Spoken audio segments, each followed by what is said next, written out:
Hey, what's going on, guys? So in this video, what I want to talk about and teach you guys is incorporating the new material design components. So in the last video, I kind of showed you what we're going to be building over the next few videos. And in this video, we're going to do just that. So first, let's start by creating a new Android Studio project. And we want to name it something which would make sense. So I'm just going to say Material Design 2 YouTube, and then I'm going to do next, and always make sure that this is Android, set to Android P. So the target version for phone and tablet should be Android P, and leave that box unchecked. So you can go next and choose an empty activity, and then you can go next again, leave it at the default main activity, and click on finish. So once this is done loading, we will be able to build our app. Okay, so here we go. We have the overall IDE loaded completely with the files, etc. Now we have the entire file structure up and running. So what we need to focus on first is on the SDK manager. The way you can access that is by clicking on this small blue icon, the blue download icon right there. And once you get into that, you will be presented with this window. So what we have to do here is make sure that we have both of these, Android P and Android P Preview, installed up and running on your device. I would recommend at least one of them on your computer. And on the SDK tools side, you have to have the Android SDK tools latest version. So I already have the latest version. In your case, you have to make sure that you have version 28 point something. And once you're done with that, you can hit OK and click on install. So, but because I've already done that, I don't need to do that anymore. And then we have to go to the AVD manager with the small purple phone icon. So once you click that, you'll be presented with this window right here. So here you have to create a virtual device where you can actually run the application. So we have to make sure that this device is set to Android P, and I'm going to choose Pixel 2 XL. You can choose any phone which you want, and if you want Play Store capability, you might want to go for the Nexus 5X or the Nexus 5. But I don't need that, so I'm going to go for Pixel 2 XL. And then I have to choose Android P in order for this application to run and work as intended. And then once I click next again, I can set any name and I can click on finish. And then it would load up and give me this AVD, or the virtual device, but I don't need that because I already have one right here. All right, so once that is done, you should be able to run the application itself. So first, let's start the run. Let's start the application itself, so that we don't have to wait on it. I'm gonna drag this off to the side, like so. So while we're waiting on that, I'm gonna go ahead and go to the app build Gradle. Should you click on the module app one, because we don't want to mess with the project version. So inside this, we need to implement a design library. So you gotta do implementation, and in between two single quotes, you have to include this library. And before you click on sync now, also make sure that your support library is set to alpha 1 as well, so that both of these design libraries match each other. So once we have imported the design library, we should be able to use the new material components in our Android app. All right, so here we have the app up and running. So quite honestly, I should say that the app looks kind of bland. So let's kind of add some touch to it. So how do we want to start? So first, let's go on to activity-main.xml file right here, and I'm gonna put this down there and minimize that tray as well. And straight away, I just want to probably warn you, or rather, like, just let you know that we cannot use the this layout designer as much as you would like to, because the design library here lets us use only the text component of this activity page. So you can't really drag and drop these items because they don't belong to the newer design library, which is still in its alpha state. So basically what we got to do is just go to the text, open a preview, and play around with it. And it is going to be a pretty good experience, and I can guarantee that. And it's going to be really fun as well. So first, what we want to do is get rid of this text sweep and start from scratch. Okay, so first we're gonna have a material button. So it's basically gonna be a button, and it's a material button. So I'm just gonna hit enter, and it's gonna be wrap content for both of them. And I'm quickly gonna try and set its text to be say hello. Okay, and then next, what I want to do is set its text color to be white. So what I can do is do something like add Android color white. And then what I can do is like center it on the screen.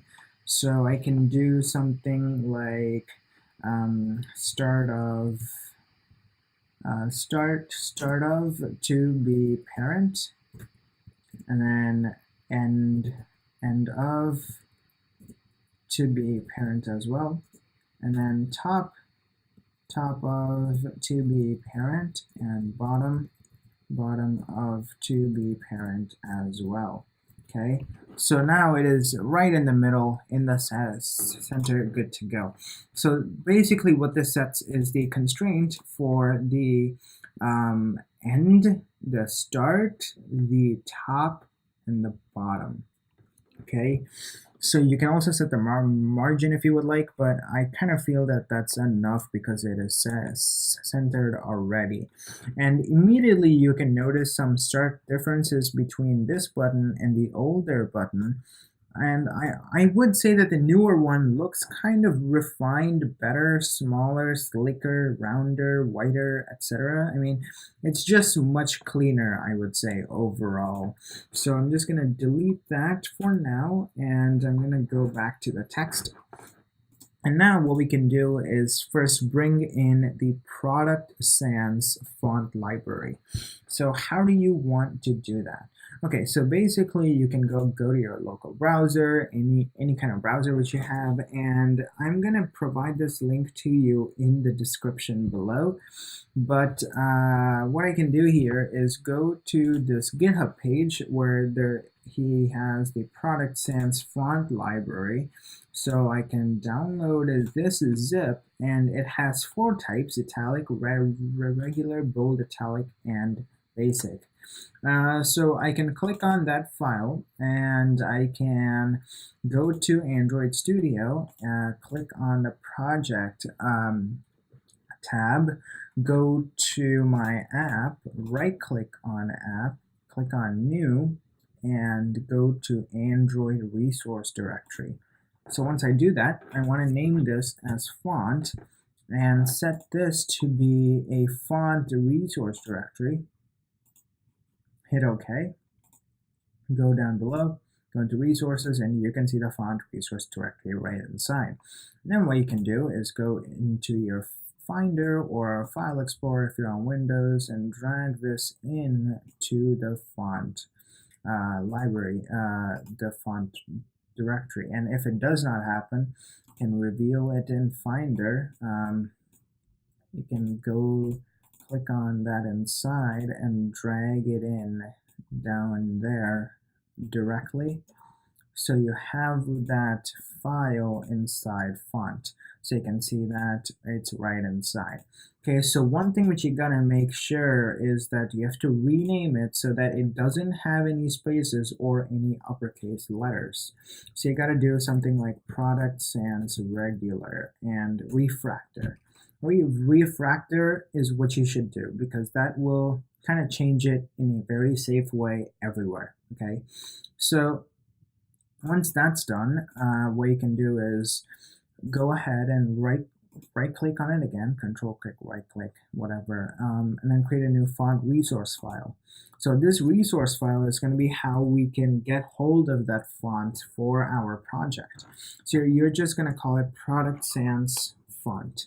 Okay, whoops, you cannot have those hyphens there, and click on enter. So what you can do now is go inside and create a new font, right?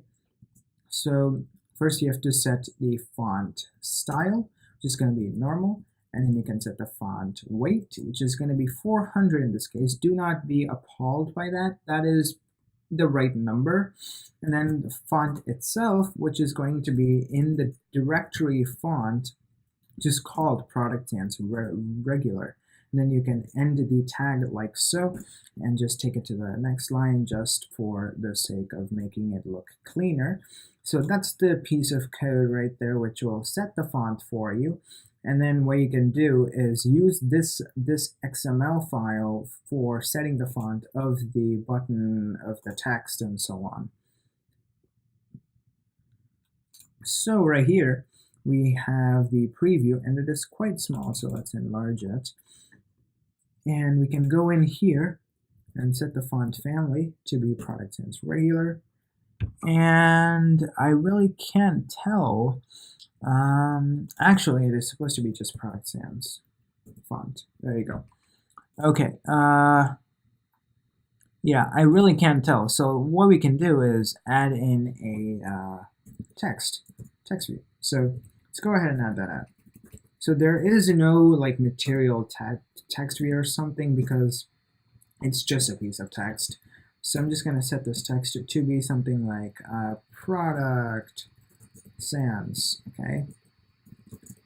If I can type properly. And then I'm going to, center the constraints. Basically, I'm just going to do it with my mouse now. So get rid of all of that, make it just look cleaner overall. Okay. So it's color to be black. So add Android color black. And then I'm going to set its size, text size, to be 20 SP. And then I'm going to drag that in, if this would work on me. There you go. Up there, up here, down there, and there you go.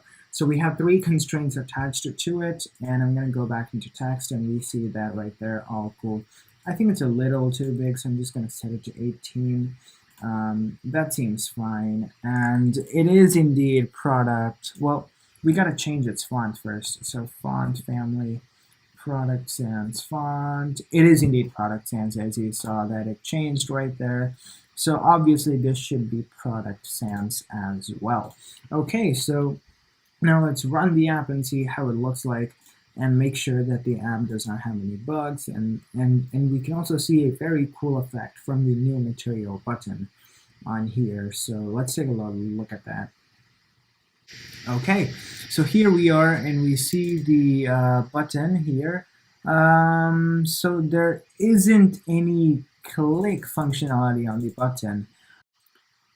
Okay, so the reason why we don't see the button effect is because we have missed a small thing right here. So you have to go into styles from the values directory, and we have to change this app compat into material components. So now we can see the actual button effect, because what we've basically done here is said, okay, use the style of the material components dragged in from this library so that our app will be actually like reminiscent of the actual material design. Okay, so now if we run the app, we should find something different. As you can see, the button has grown bigger. It's got these uppercase letters, and Now we should see the actual button itself. So if we take a look, here we have the button itself, and you can see that the ripple effect is really white, well, like whitish, and the shadow is really prominent.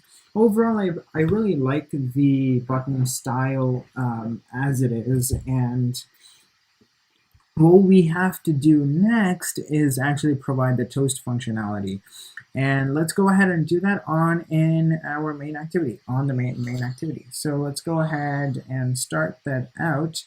So we can go inside text and copy the ID. So we have to set the ID of this button to say hello button, and or anything that you would like. And then we have to go back into our main activity and basically take that out from our XML file. So let's go ahead and create a new material button, and let's call that material button. And once we've created it outside, and then inside the onCreate method, which is going to be called once the app launches, we are going to initialize that button to be the button which we found in our XML file. So this is going to be basically r.id.sayHello button. Okay, so and then now we can end the statement and then go ahead and add a listener to the button. So what we're going to do is basically have a listener that's set onClickListener new view.onClickListener. So once I click on the button, it is going to execute the method inside. So what do we want to do when the button is actually clicked? So let's go ahead and make some text. So we got to make a toast text. So you will see what a toast is if you have not seen that before. So first we got to get the context of the application. So we can get the application's context by getting its context like so. And then we can say, okay, say, or we can say, welcome to the new material design. And then I can show the text for a long time, and then actually do .show to show the message to the user. Always do not forget that, because you can go debugging that error for hours without knowing that you were supposed to write a show method, which I have done before a lot of times. So yeah, just a side note. Okay, so there is the code, and I'm just going to push this to the side there. And here we have the app. So I click on it. We see welcome to the new material design. It would be cool if we have something on the product sans text actually. So let's go ahead and do that. Why not? So let's go into our activity main and give this an ID as well. So we are going to give this an ID of, let's say, product sans text, anything which you like. And let's go back here and create a new text view. Private text view and text view. So now I can go back in here. Text view is equal to find view by ID r.id dot find product sans text, like that. And now we can also set the text to something. So I can say text view dot set text to something like hello there, then change that as well. So this is pretty much a really basic app that we're building, and further on we will also change the actual app bar and make it look really like a material design application launched by Google recently. So if you have any doubts on where to look at this new material design, there's this new Google News app, which is really popular, which I use on a daily basis. There is also Google Podcast, which is another app for Android. That is also an amazing application, and a lot newer applications are coming out as well, including Google Maps, which has been revamped as well. Okay, so here we have the app, and once we say hello, it changes the text to hello there. And it's not going to change it again, because if we click on it, it's just going to set it to hello there. It's just going to show the toast. Well, the text is going to be static right there. So All good and amazing. Okay, so I think this is it for this video, and in part 2 we will start designing the app bar itself. See you then.